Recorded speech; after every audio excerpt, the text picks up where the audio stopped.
नमस्कार साथियों, गौरव ज्ञान धारा में आप सभी का स्वागत है। बहुत अच्छे से पढ़ रहे होंगे और नहीं पढ़ रहे हैं तो पढ़ना चाहिए, क्योंकि यदि पढ़ने के अलावा आप लोगों के पास कोई विकल्प होता तो आप ये क्लास नहीं देख रहे होते, आप किताबें लेकर नहीं बैठे होते और आप सरकारी नौकरी का सपना नहीं संजो रहे होते। ये सारी चीजें कर रहे हैं इसलिए क्योंकि आपके पास में पढ़ने के अलावा कोई विकल्प नहीं है।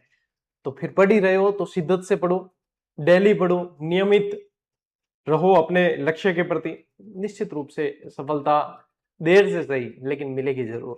अब आरबीएससी की इस क्लास के सिलसिले को आगे बढ़ाते हैं और अपनी चित्रकला वाला टॉपिक चल रहा था। आरबीएससी की जो कक्षा 10 है उसका अध्याय 5 अपन पढ़ रहे हैं और इसी को जारी रखते हुए आज इस अध्याय 5 के अंदर भी पाठ अपने कौन सा है, पांचवा पाठ है। कौन से पाठ में आगे? चित्रकला का पांचवा पाठ है। यानी कि आप अंदाज लगा सकते हो कि चित्रकला को अपने कितनी किस लेवल से बढ़ा है। आज अपन स्पेशली पढ़ने वाले हैं इसमें ढूंढाड़ स्कूल के बारे में। किसमें पढ़ेंगे स्पेशली? क्या पढ़ने वाले हैं अपन? ढूंढाड़ स्कूल के बारे में पढ़ने वाले हैं। अब ढूंढाड़ में मुख्य रूप से दो चित्रकला शैली आती है। एक तो आती है आपके जयपुर चित्रकला शैली और एक आ जाती है आप लोगों के अलवर चित्रकला शैली। इसके अलावा जो अपने को पढ़ना है, इसके अलावा जो अपने को पढ़ना है वो पढ़ना है शेखावाटी चित्रकला शैली। और शेखावाटी के अंदर क्या ध्यान रखना है? शेखावाटी स्पेशली भित्ति चित्रों के लिए जानी जाती है। शेखावाटी स्पेशली किसके लिए जानी जाती है? भित्ति चित्रों के लिए बहुत प्रसिद्ध है। जैसे कि इसमें अलग अलग शैलियां भी होती है भित्ति चित्र की, आरआईएस जिसको बोलते हैं, फ्रेस्को बोला जाता है। तो ये सारी चीजें जो है अपन बहुत अच्छे से पढ़ेंगे। मैं इस विश्वास के साथ पढ़ा रहा हूं कि यहां से पढ़ने के बाद में आपको आरबीएससी की पुस्तकों में मिलने वाली एक एक लाइन के साथ संपूर्णता मिले और आप लोग बहुत विश्वास के साथ में पेपर करके आओ और आप जो भय के माहौल के शिकार होते हैं वो शिकार नहीं होंगे। ठीक है, तो आप लोगों को देखो होमवर्क करने पड़ेंगे। साथ साथ होमवर्क में क्या है, को कॉपियां भरनी नहीं अपन। होमवर्क में ए है चीजा नोट्स बना लो तो बढ़िया है, नहीं तो कम कम याद कर लियो पाछी। जे मैं क्लास में करा दूं ना चीज बिंग बाद में थे पाछो ही, मतलब एक बार रिवीजन कर लिया करो, हाथों हाथ चीजें याद हो जी, है ना। और एक होमवर्क मैं बताता हूं आप लोगों को, आप लोगों के लिए एक होमवर्क है, वो ये है। चलिए, गर्मी की छुट्टियां चल रही है, सभी होमवर्क करेंगे। होमवर्क में आप लोगों को जितने भी चित्र इसके अंदर मैंने करवाए हैं, ठीक है, उनका काल क्रम सजाना है। ठीक है, मैंने दी है, सारी डिटेल दी है आप लोगों को। आज भी कुछ डिटेल अपन देने मैं दूंगा आपको, जैसे यशोधरा चरित्र वगैरह ये चित्र है, इनको टाइम पीरियड के अनुसार, काल क्रम के अनुसार सजा देना। क्या वो काम भी मैं करा? हम तो कर ही रहे हैं। देखो हमने तो सारे काम किए हैं आप लोगों के लिए, थोड़ा सा आप लोग भी एक्टिव रहे, इसीलिए ध्यान रखना कि आपको क्या करना है, इसका कालक्रम सजाना है। और मैं आपको निश्चित रूप से कह रहा हूं कि आने वाले समय में इसमें से और प्रश्न बनेंगे। एक तो बन चुका है पहले, जो आपके बाबू प्रकाश और वो सब, बाबू जी का चित्र, जंगली सुअर का शिकार करते हुए वो चित्र, है ना, ढोला मारू का चित्र, इनके सन पूछे थे। और जब पूछे थे तो मतलब अच्छे अच्छे हिल गए थे उसको, प्रश्न को जो बता के बहुत माहौल बनाया था लोगों ने। ये कहीं नहीं मिला, वो नहीं मिला, अपन ने तब भी कवर किया था और अब और भी कवर करेंगे। तो आपको क्या करना है, इनको कालक्रम के अनुसार, जब ये चित्रकला का टॉपिक आज या कल में पूरा हो जाएगा तो कालक्रम के अनुसार एक पेज पे लिख लेना है सभी को, सन के अनुसार। ठीक है, ताकि आप लोगों के रिवीजन में बहुत आसानी हो जाएगी। अभी अपन ने कैसे पढ़ा है, हर चित्रकला के अंदर अलग अलग चित्र जो दे रखे हैं उनके सन पढ़े हैं। आपको अभी क्या करना पड़ेगा, आपको जो है कालक्रम के अनुसार सजा लेना है सबको। तो एक ही पेज पे आ जाएगा आप लोगों के, तो क्या होगा कि आप लोगों के याद करना बहुत आसान हो जाएगा। समझ रहे हो इस बात को? तो ये ज्यादा देर मत करना इसमें, जितना आप क्रिएटिव रहोगे अपनी पढ़ाई के प्रति उतने ही आपके सफल होने के चांसेस बढ़ेंगे। ठीक है, चलिए आते हैं अपन पहली स्लाइड पे। सबसे पहली चीज, और ढूंढाड़ शब्द है नहीं, यूं ध्यान रखना है, ढूंढाड़ शब्द बढ़ियों क्यों है। ठीक है, देखो कुछ चीजें बेसिक जद क्लियर करना तो ठीक रहे। तो एक ही ढूंढ नदी है, एक ही ढूंढ नदी, और ढूंढ नदी के आसपास का जो क्षेत्र था, इसके आसपास का क्षेत्र था, आसपास का जो क्षेत्र था वो कहलाया क्या? ढूंढाड़ कहलाया। अब ये ढूंढ नदी के आसपास का क्षेत्र ढूंढाड़ है। पहले यहाँ पे जो है मीणाओं का शासन हुआ करता था, फिर बाद में यहाँ पे कछुआओं का शासन हुआ। तो इस शैली में ज्यादातर जो चित्र आप लोगों को देखने को मिलेंगे वो कछुआ वंश और उनके प्रभाव के देखने को मिलेंगे। मुगल प्रभाव यहाँ पे देखने को मिलेगा, अंग्रेजों का प्रभाव भी देखने को मिलेगा, मिश्रित एक तरह की ये शैली रहेगी। ठीक है, अब क्रमिक विकास कहां से शुरू हुआ ये पूछ सकते हैं, तो आमेर से क्रमिक विकास शुरू हुआ है। अब राजधानियां यदि देखें कि कछुआ वंश की जो राजधानियां रही है, देखो अच्छा ध्यान दो, देखो कछुआ वंश, यहाँ पे किसने शासन किया है? कछुआ वंश ने शासन किया, और मैंने आप लोगों को कछुआ वंश पढ़ा रखा है, ठीक है।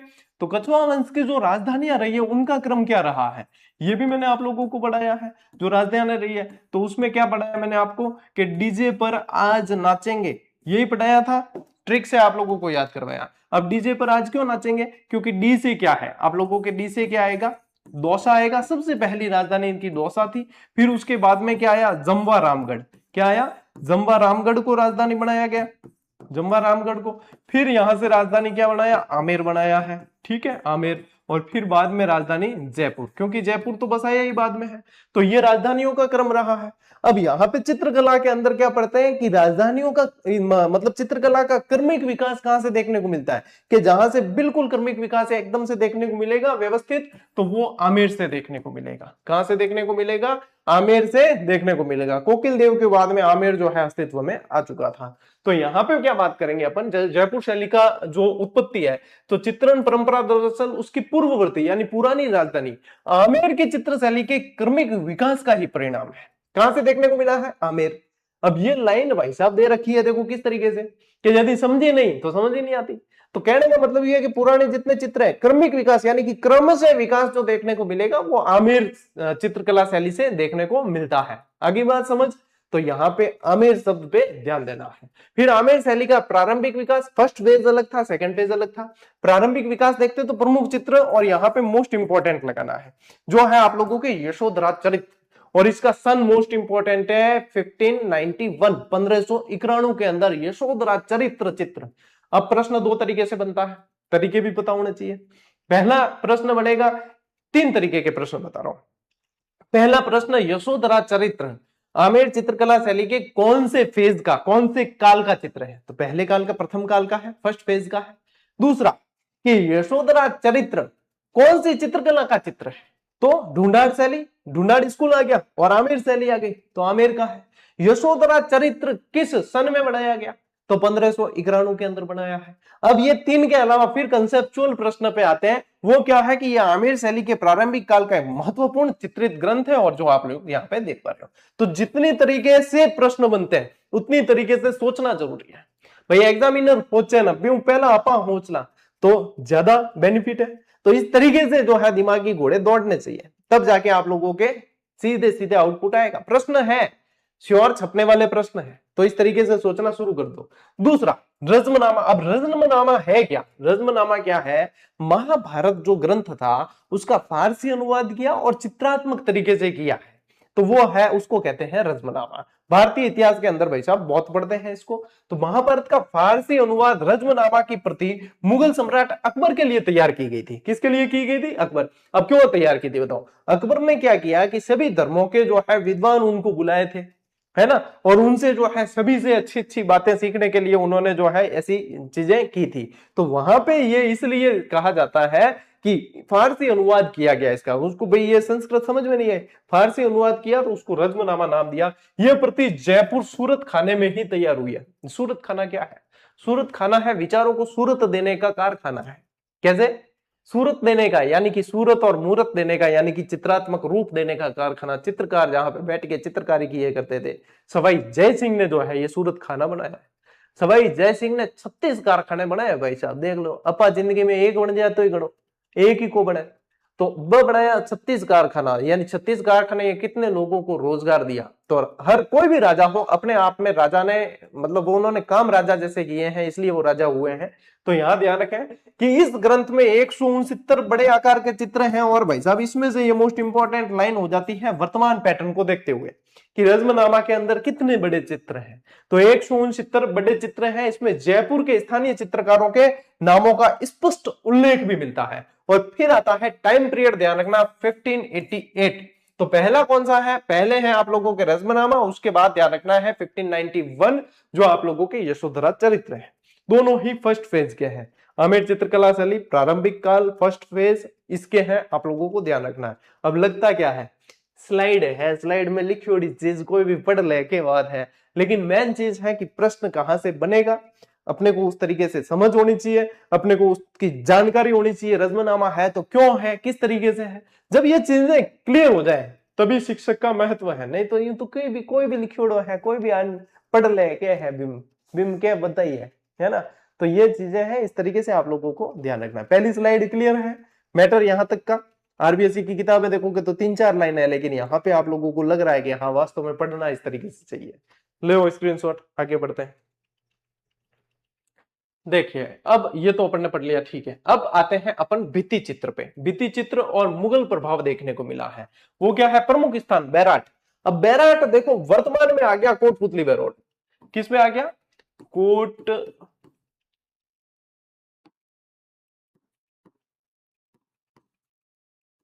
पुतली बहरोड में आ गया। और वैसे उस समय जयपुर के अंतर्गत आता था। ये बैराट जो है ना भाई साहब, बहुत जबरदस्त सभ्यता है और बहुत इंपॉर्टेंट है। सबसे पहली चीज की ये लोह युगीन सभ्यता है। दूसरी चीज की यहाँ मौर्य काल के अवशेष मिलते हैं। तीसरी चीज यहाँ महाभारत काल के भी अवशेष मिलते हैं। चौथी चीज की चीनी यात्री यहाँ पे यात्रा करके गए। पांचवी चीज की चित्रित धूसर मृदवर्ण यहाँ से मिल गए, प्राप्त हो गए। छठी चीज की गौतम बुद्ध के जो है साक्ष्य वो यहाँ से मिल गए। और कितनी बता दी? 5 बताई, 6 बताई, कितनी बताई, जो भी है। नेक्स्ट कि यहां से गोल मंदिरों के साक्ष्य वैसे मिले नहीं है ज्यादातर सभ्यताओं से, और यहां से मंदिर के साक्ष्य मिले हैं। यूनानी मिनेंडर की मुद्राएं मिली है, यूनानी मुद्राएं मिल गई, सूती कपड़ा मिल गया। तो बहुत इंपॉर्टेंट है बैराट सभ्यता, ठीक है। बैराट सभ्यता बहुत इंपॉर्टेंट है। अब बैराट के अंदर जो है चित्रकला से संबंधित भी चीजें याद रखनी है आपको। तो फ्रेस्को यानी कि बोला जाता है जिसको भित्ति चित्र बोलते हैं, बैराट के तथाकथित मुगल गार्डन और मौजमाबाद के भित्ति चित्र इस आमेर चित्र शैली में निर्मित किए गए हैं। और मौजमाबाद में जिको है ध्यान है मान सिंह जी रो जन्म हुआ, कट हुआ मान सिंह जी जन्म 1550 ईस्वी में मौजमाबाद में हुआ है।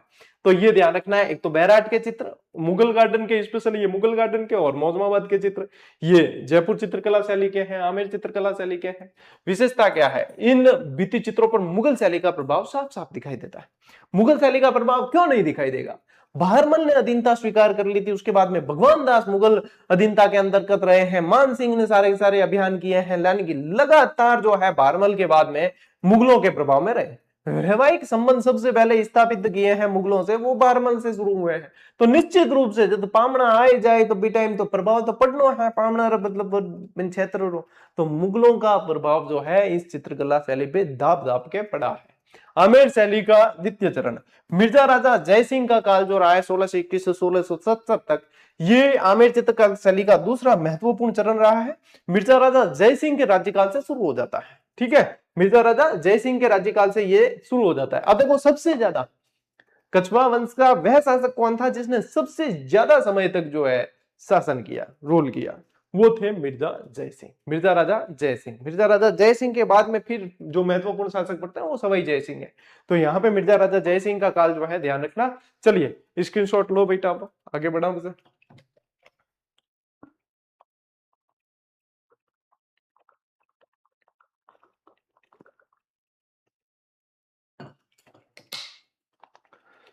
ओके, अब देखो रानी चंद्रावती के लिए ग्रंथ बनवाए हैं, 2 चित्रित ग्रंथ बनवाए हैं। एक तो है रसिक प्रिया और एक है कृष्ण रुक्मणी वैली। वैली कृष्ण रुक्मणी री वो रचना अलग है, पृथ्वीराज राठौड़ द्वारा लिखी हुई, जिन्हें डिंगल का हेरोस कहा गया है, जो बीकानेर के राजकुमार रहे हैं, जिन्होंने गागरोन दुर्ग के अंदर रहकर वैली कृष्ण रुक्मणी री लिखी है, जिसे राजस्थान का पंचम वेद और 19वां पुराण कहा गया है। थाने भी याद होनी चाहिए। और ये वैली की रुक्मणी जो है ये अलग है, ये चित्रित यहाँ का चित्र है एक, जो आपको ध्यान रखना है। एक रसिक प्रिया है ना, वो भी साहित्यिक ग्रंथ अलग है और ये चित्र अलग है। और रसिक प्रिया, गीत गोविंद, ये कई जगह आप लोगों को चित्र देखने को मिलेंगे, ठीक है। तो ये ध्यान रखेंगे। अब देखो स्पेशली मिर्जा राजा जय सिंह ने रानी चंद्रावती के लिए 1639, देखो टाइम पीरियड, फिर मैं इसीलिए मैंने आप लोगों को आज पहले कहा है कि सारे चित्रों के सन एक साथ लिख लेना और एक साथ ही उसके अंदर से एक पेज पे लिख के कि हाँ क्रम के अनुसार हो गया, आप लोगों के लिए बहुत आसानी हो जाएगी। पेड कोर्स में भी नहीं करा वाला और इस तरीके जो मैं था जो टिप्स दिया करूँ ना, बिन स्पेशली नोट कर लिया करो। और ए जो सिलेक्शन ले चुके हैं पूछियो एक बार के सर बताओ जो को खाली बकेती है या कि हाँ वे भी है, तो बिम बता दे कि जो यहाँ पे मोस्ट इंपॉर्टेंट कह रहे हैं और जो तरीके बताए हैं वो आप सुनो नहीं सुनो, एग्जामिनर सुनते हैं, वहां से प्रश्न बनते हैं। तो इसलिए ध्यान रखना ये चीजें आप लोगों के सिलेक्शन का आधार साबित होगी। तो दो ग्रंथ है, रसिक प्रिया और कृष्ण रुक्मणी वैली, ठीक है। और वो वाला कौन सा है, पृथ्वीराज राठौड़ वाला, वैली कृष्ण रुक्मणी री, ठीक है, ये है कृष्ण रुक्मणी वैली। तो दो चित्र हैं ये। इन चित्रों की क्या विशेषता है, इन ग्रंथों में भगवान कृष्ण और गोपियों के युगल स्वरूप जोड़े के रूप में बताया गया है और लोक शैली यानी कि फोक स्टाइल को खूबसूरती से चित्रित किया गया है। अब इस जो आप देख रहे हो अपनी जितनी भी स्लाइड्स आई है, तो वहां पे मैंने जो है कुछ शब्दों के इंग्लिश स्वरूप भी लिए हैं। हालांकि हमारी खुद ही इंग्लिश कमजोर है, फिर भी मैं ली है। क्यों? क्योंकि आने वाले समय में सिर्फ हिंदी के शब्दों से नहीं बल्कि इंग्लिश के शब्दों से प्रश्न पूछे जाएंगे। इंटरनल बात है, ध्यान रख लेना, ज्यादा बार रिपीट नहीं करूंगा। तो इंग्लिश के शब्दों से प्रश्न पूछे जाएंगे आने वाले समय में। तो जहां पे लोक शैली है और फोक स्टाइल है, ये चीजें जहां जहां मैंने इंग्लिश के शब्द प्रयुक्त किए हैं, वो सारी चीजें आप उस तरीके से भी ध्यान रखोगे, ठीक है। गणेश पॉल का निर्माण देखिए, समय और निर्माता मिर्जा राजा जयसिंह ने ही आमेर में सन 1639 में, देखो ये भी कब बना है, ये भी 1639 है, और गणेश पॉल का निर्माण ये भी 1639, गणेश पॉल का निर्माण करवाया। कलात्मकता देखिए कि यह भव्य प्रवेश द्वार बेहतरीन भित्ति चित्रों और सुंदर अलंकरणों सजावट से सजा हुआ है। ये इस तरीके से, जैसे ये है गणेश जी की मूर्ति लगी हुई तो गणेश पॉल कह दिया, और देखो कितनी जबरदस्त तरीके से चित्रकारी की जाती थी। तो ये भी 1639 की बात है और वो भी 1639 का चित्र है। यानी कि मिर्जा राजा जयसिंह भाई साहब प्रभाव अच्छो खासो गालियो है, ठीक है। लो स्क्रीनशॉट लौटा ब्रो, आगे बढ़ा। और आप लोगों के लिए इस शुक्रवार बहुत जबरदस्त एक मैराथन क्लास आने वाली है, राजस्थान भूगोल के टॉप 300 प्रश्न, जिसके अंदर पीवाईक्यूज भी शामिल है, आने वाले संभावित प्रश्न भी शामिल है, और उनकी बहुत शानदार तरीके से डिटेल भी मैं क्लास के अंदर ही करवाने वाला हूं। कितने घंटे की मैराथन होगी मैं नहीं जानता, लेकिन शानदार मैराथन होगी मैं ये जानता हूं। शुक्रवार को दोपहर 2 बजे से ये क्लास शुरू होगी, कब तक चलेगी वो मैं नहीं जानता, लेकिन ये मैं जानता हूं कि जितने समय वो क्लास चलेगी सिर्फ और सिर्फ स्टडी कंटेंट पे चर्चा की जाएगी, उसी पे बात की जाएगी, एग्जाम से रिलेटेड कोई टिप्स है तो भी दी जाएगी, सारी चीजें हैं। और आप लोगों को पता है मैं मैराथन लेने का शौकीन नहीं हूं, और फिर भी जो है एग्जाम के पास में मैंने कहा था सेकंड ग्रेड वाले विद्यार्थियों को कि आपके लिए 2-3 मैराथन रखेंगे अपन। तो ये पहली है, इसके बाद में इतिहास कला संस्कृति की एक लेंगे, फिर भारत और वर्ल्ड के भूगोल वाली एक मैराथन क्लास लेने का विचार है। देखते हैं कैसे समय सेट होता है उसके अनुसार। चलिए आगे बढ़ते हैं। महाराजा सवाई, महाराणा मत बोलना यहाँ पे कहीं भी, या जिक्र मत करना, मेरे मुंह से भी जैसे गलती से निकला है। महाराजा, महाराणा जहां जहां आएगा वो है मेवाड़ के राजाओं के लिए आता है, ठीक है। तो महाराजा सवाई जयसिंह प्रथम का काल जो है वो देखिए, कला की उन्नति की दृष्टि से इनका काल कई अर्थों में बेहद महत्वपूर्ण रहा है। सबसे पहली चीज जो इन्होंने आप लोगों को ध्यान रखनी है जो करवाई है वो है 36 कारखानों की स्थापना। और ये इन कारखानों की संख्या से रिलेटेड प्रश्न एग्जाम में पूछा जा चुका है। क्या ध्यान रखेंगे? राज चिन्हों, कोषों, रोजमर्रा की वस्तुओं, कला के खजाने, साज सामान आदि को सुव्यवस्थित ढंग से संचालित करने के लिए इन्होंने 36 कारखानों का निर्माण करवाया था। और ये संख्या बहुत महत्वपूर्ण है, 36 कारखाने। क्या ध्यान रखोगे? 36। तो उसमें से ही आप लोगों को ध्यान रखना है कि एक सूरत खाना भी था। क्या था? विचारों को सूरत और मूर्त देने का एक कारखाना था। ये था जहां पे चित्रकार चित्रों का निर्माण किया करते थे। मतलब एक डिपार्टमेंट अलग से बना रखा था चित्रकारों के लिए, एक शाखा थी, एक ब्रांच थी कि यहाँ पे सारे चित्रकार मिलेंगे, यहाँ पे इस विचार के लोग मिलेंगे जिनकी क्रिएटिविटी बहुत अच्छी है, और वो वहां पे चित्र बनाया करेंगे। कितना जबरदस्त डिपार्टमेंट होगा, आप इमेजिन कीजिए, जहां पे बैठ के शानदार चित्र उकेरे जाते थे। तो प्रमुख चित्रित विषय या ग्रंथ इनमें से कौन कौन से हुए वो ध्यान रखना है। देखो रसिक प्रिया अपन ने पढ़ा, एक कवि प्रिया भी ध्यान रखना है। क्या ध्यान रखना है? कवि प्रिया।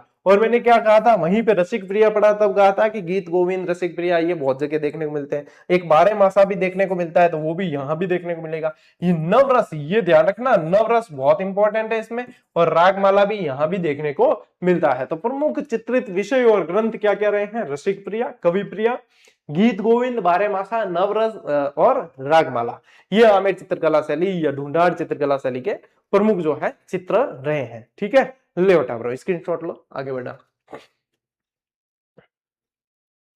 तो मैं आप लोगों को बताऊं, अब देखो इनोवेशन करना या शुरुआत करना हमेशा से अपने जीजीडी परिवार का एक हिस्सा रहा है, चाहे वो जीजीडी फैक्ट्स हो, चाहे 1 मिनट शो हो, चाहे अपनी जीजीडी वन लाइनर पुस्तक देख लो आप, टॉपिक वाइज टेस्ट सीरीज देखो, या कोई भी बहुत सारे इनोवेशन अपन ने किए, उसके बाद में वो चर्चा में रहे हैं। अन्य लोगों ने भी अनुसरण किया है, विद्यार्थियों के लिए प्रयास कई लोगों ने बाद में भी किए हैं।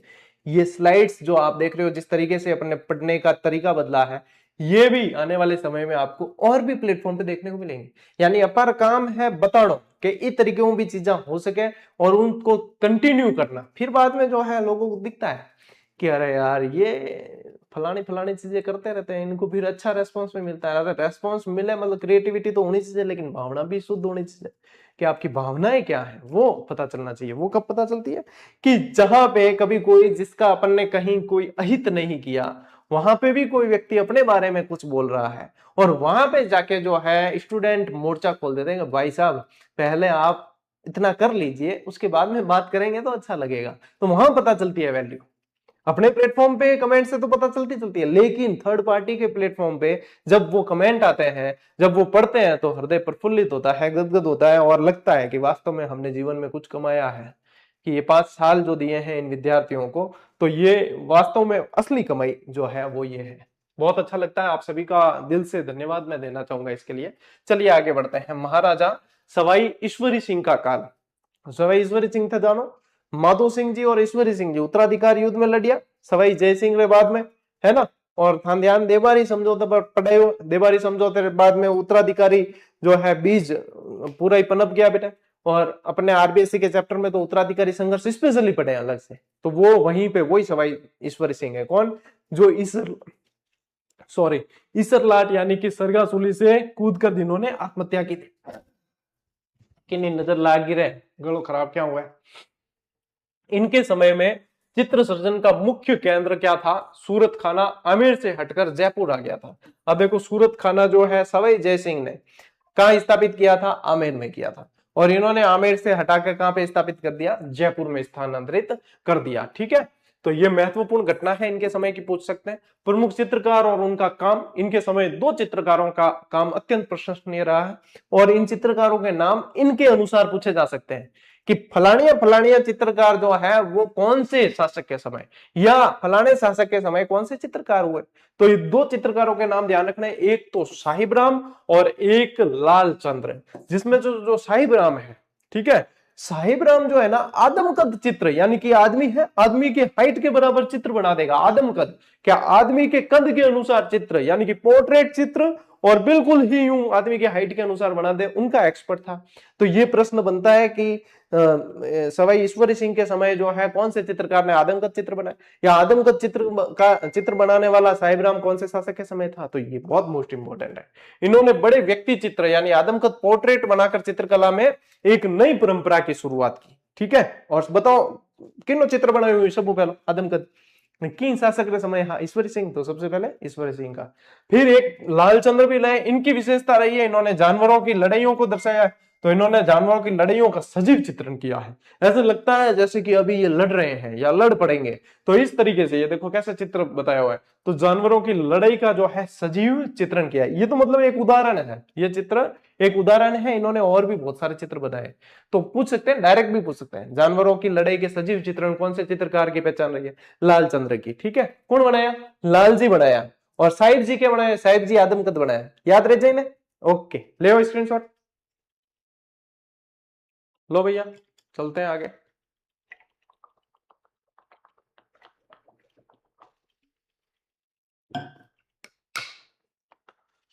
देखिए, सवाई माधो सिंह ईश्वरी सिंह के बाद में कौन शासक बने हैं? मराठों का प्रभाव पड़ा है, शासक बने हैं माधो जी, माधो सिंह जी। तो माधो सिंह जी प्रथम के काल में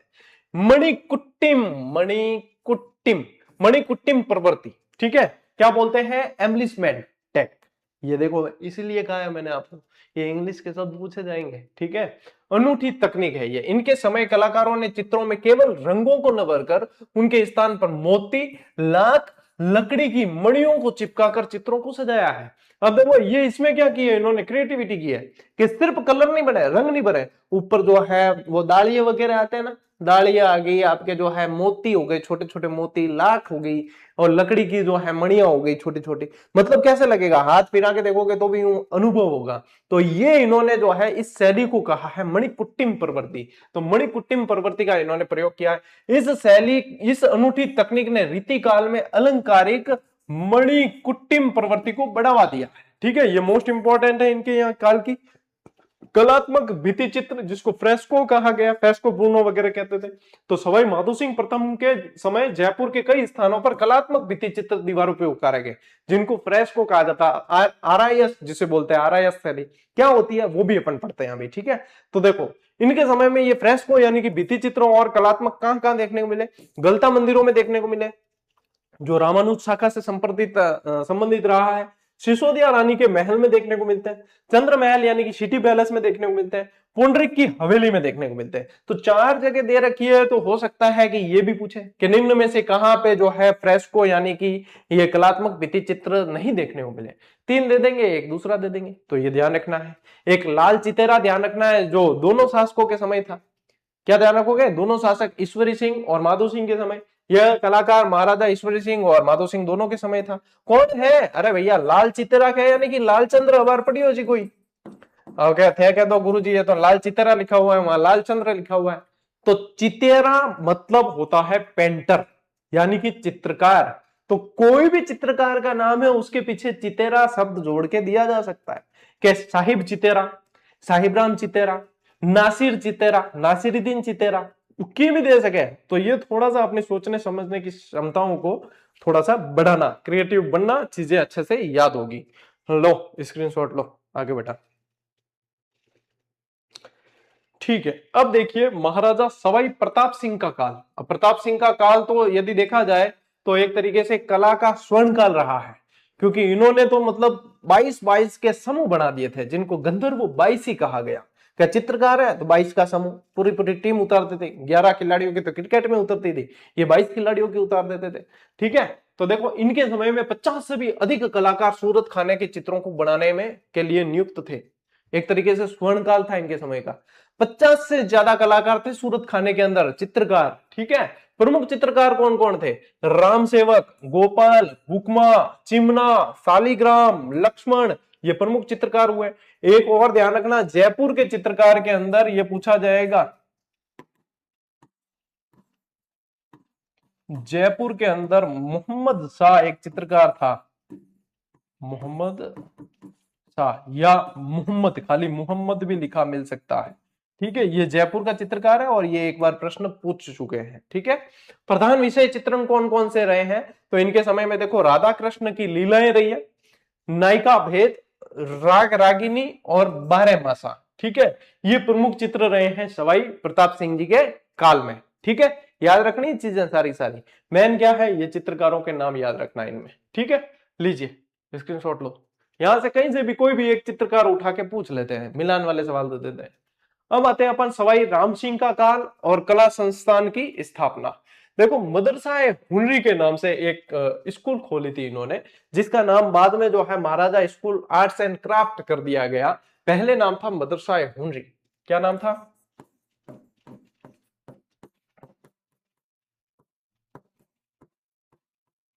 ठीक है, फिर बाद में नाम चेंज कर दिया। तो इन्होंने कला के विकास के लिए 1857 स्कूल में महाराजा स्कूल आर्ट्स एंड क्राफ्ट की स्थापना की। वर्तमान नाम क्या है इसका, वर्तमान नाम है राजस्थान स्कूल ऑफ आर्ट्स के नाम से जाना जाता है। वर्तमान नाम और चेंज है, पहले जब स्थापना की तब अलग था, फिर बाद में महाराजा 1857 में नाम हो गया Maharaja school of arts and craft.